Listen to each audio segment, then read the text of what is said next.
All right, let's jump right in. We're going to tackle one of the most unpredictable and, frankly, nerve-wracking challenges you can face on the road, a sudden encounter with wildlife. By the time we're done here, you'll have the knowledge and the confidence to know exactly what to do. So, picture this. You're driving along, maybe it's a road you know like the back of your hand. It's calm, it's predictable, and then, out of the corner of your eye, a shadow, a flash of movement, maybe a pair of glowing eyes. In a split second, that feeling of calm is just gone. It's shattered, and your instincts have to take over. You know, that heart-pounding moment is what this is all about. It's a real scenario that pretty much any driver could find themselves in. So the real question is, when those few seconds count, are you actually prepared for it? We're going to break this all down into 4 main parts. First up, we'll get a handle on just how big this problem really is. Then, we'll get into the good stuff, how to anticipate, spot, and avoid these situations. After that, we'll cover the tough part, what to do when a collision is about to happen. And finally, we'll look at the bigger picture and some cool solutions for the future. Okay, first things first, let's get real about the situation. This isn't just some rare freak accident you hear about once in a blue moon. It's a serious and, unfortunately, a growing threat on our roads. And this isn't just a problem for people driving on quiet country lands. Nope, it's happening everywhere. Highways, suburban streets, you name it. And we're not talking about little fender benders here. These collisions can cause thousands in vehicle damage, serious accidents, and, unfortunately, can lead to injuries for both people and animals. It's a risk that's out there, day and night. So how do we get out in front of this? Well, this next part is all about making a mental shift. We're moving from panicked reaction to proactive prevention. It's all about learning to read the road and the environment like a seasoned pro. So let's talk about the usual suspects. Each one brings a different challenge to the table. With deer, sure, they're big, but the real danger is our own instinct to swerve violently to avoid them. Raccoons, they're nocturnal and often right on the shoulder of the road looking for food. A moose, well, that's a whole different level. They're so tall that a collision can bring them right over the hood and into the windshield.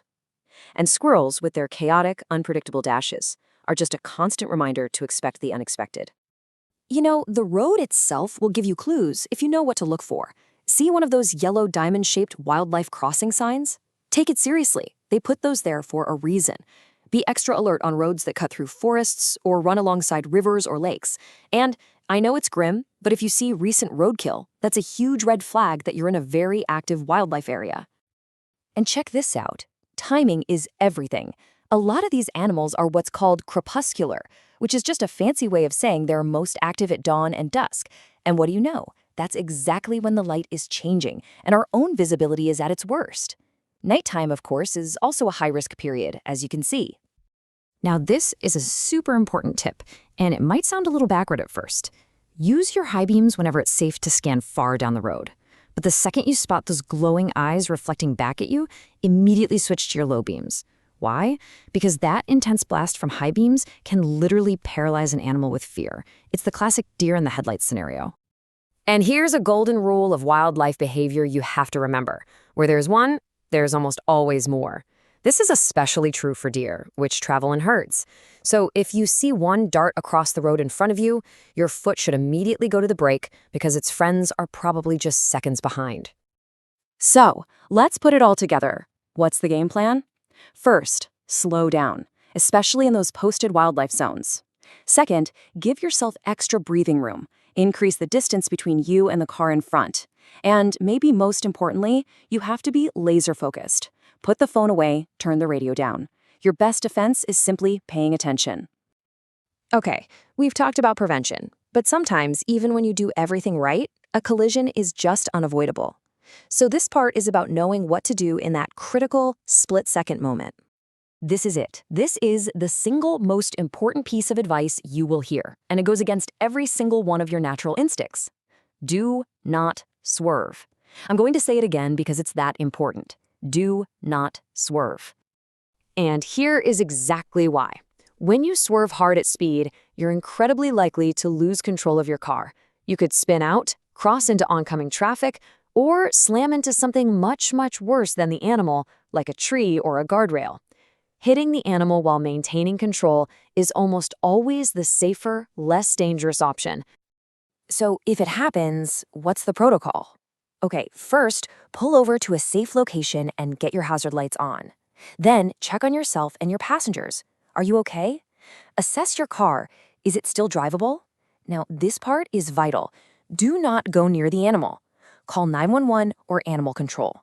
And finally, if it's safe to do so, snag a few pictures of the scene for your insurance claim.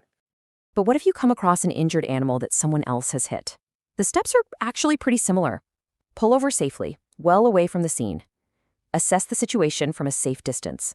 And I really mean a safe distance. Then you make the call to the authorities. Under no circumstances should you ever try to touch or move the animal yourself. The best you can do is wait for the experts to arrive. And I really can't stress this enough. An animal that's injured and terrified is completely unpredictable. It can be dangerous, it might lash out because it's in pain. Keeping your distance is the #1 rule. It protects you and it protects the animal from any further stress or harm. Okay, so we've covered what we can do as individual drivers, but let's zoom out now and look at the bigger picture. Because this is about more than just isolated incidents. It's a systemic issue, and there are some really amazing large-scale solutions in the works. You see, this isn't just a traffic safety problem, it's a huge ecological one. All these collisions lead to population declines. They can isolate groups of animals, which hurts genetic diversity. Roads literally act like giant walls, slicing natural habitats right in half. It messes with the whole predator-prey balance. The ripple effects are enormous. And that brings us to this brilliant idea, wildlife crossings. These are amazing feats of engineering designed just for animals. We're talking about huge overpasses covered in grass and trees. They call them green bridges, and tunnels or underpasses for smaller animals. The goal is simple but powerful: to reconnect those fragmented habitats and give animals a safe way to get from one side to the other. So, the big question is, do they work? The answer is a resounding yes. The results are just incredible. In areas where these crossings have been built, we see a reduction in wildlife collisions of 80 to 90%. I mean, just think about that. That's not just an improvement, that's a total game changer. But the crossings themselves are only half the story. They work as part of a system. You'll almost always see them paired with miles of high fencing along the highway. This fencing acts like a funnel. It gently guides animals away from the dangerous road and directs them right towards the safe crossing points.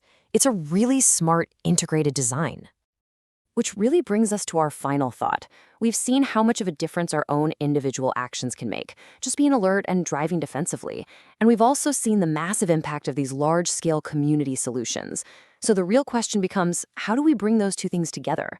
How does our personal responsibility, combined with these big innovations, help create a future where our roads are truly safe for everyone who shares them, whether they're on 2 legs, 4 legs, or 4 wheels? Please like, subscribe, and get notified.